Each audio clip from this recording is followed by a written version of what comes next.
as you can see, I'm back with another video. This video is giving you pointers on choosing your apartment home. Whether you're renting for the first time, or maybe you're just moving to a different apartment. This video is going to help you get insight into choosing your apartments. Please leave in the comments after you've watched the video. Leave in the comments any tips that you may have, even if you've heard me say it. Let's help each other, because maybe somebody missed it or something. Okay, guys? So the first tip is pets. We want to make sure that the landlord that we're going to be renting from, that particular apartment complex, is okay with pets. What size pets? What type of pets?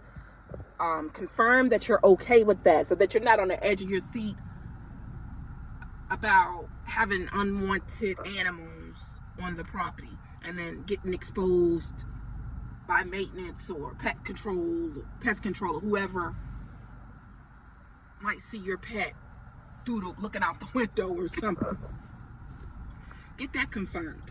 And also, I want you to look into emotional service animals. If you have some type of mental illness like anxiety, depression, other things, your pet might qualify as an emotional service animal. I'm not going to go too far into that. That's a different video, but I feel like it relates to this video. Emotional service animal. Look into that, because if your pet qualifies as an emotional service animal, you may not have to put down a pet deposit nor monthly pet fees. Okay, so look into that. Another thing that you want to think about before you say yes to a particular apartment complex is, how sensitive are you to noise? And we probably can't get around the noise thing. We just have to pray very hard that we have respectable neighbors. But I remember living in an apartment building where every time my neighbor turned their shower on, I could hear it. And I'm a very sympathetic, I'm very sensitive and sympathetic, very sensitive to energy and noises and things like that. Like, you know, 1 minute it's quiet and then you can hear when your neighbor turns the shower on. I've noticed that in those 3-story buildings, even if you're on the top level, I've had to deal with that.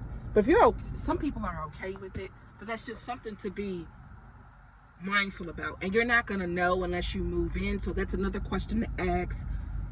Maybe not the leasing office, because they're trying to get you in there, but maybe nearby neighbors. Ask them, can you hear your neighbor's shower? Even though they may not be able to. You know, that's a question for them. Another tip you might want to think about is, do you want to live on the top floor? Like, say if it's a 3 to 4 story, do you want to live all the way up at the top because you don't want to run that chance of neighbors walking over top of your ceiling? Or do you want to live, or is it okay for that?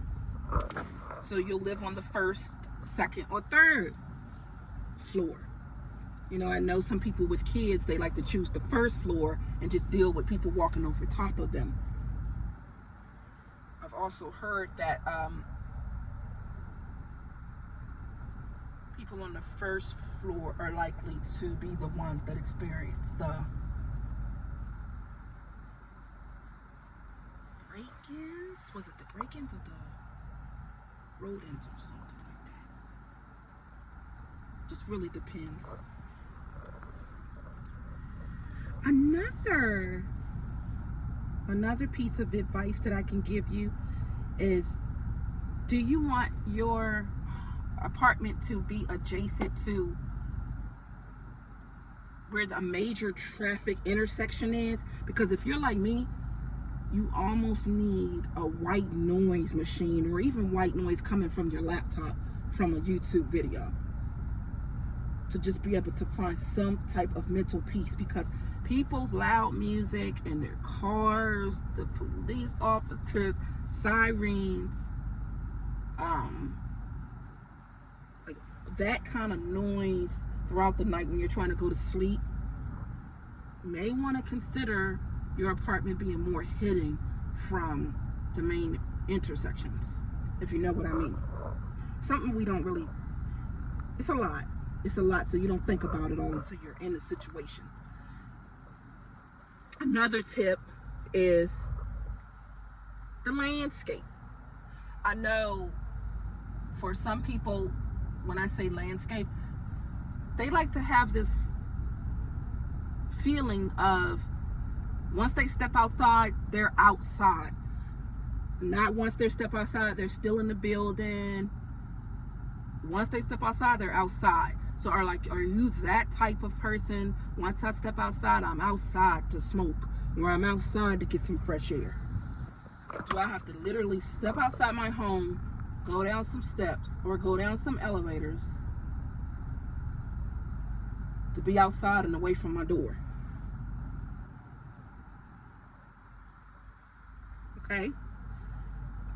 You know, some people like that feeling of being able to just step right outside and there's their patio, versus being on a balcony, or versus being, you know, in a little park area, still in the neighborhood, but away from their door.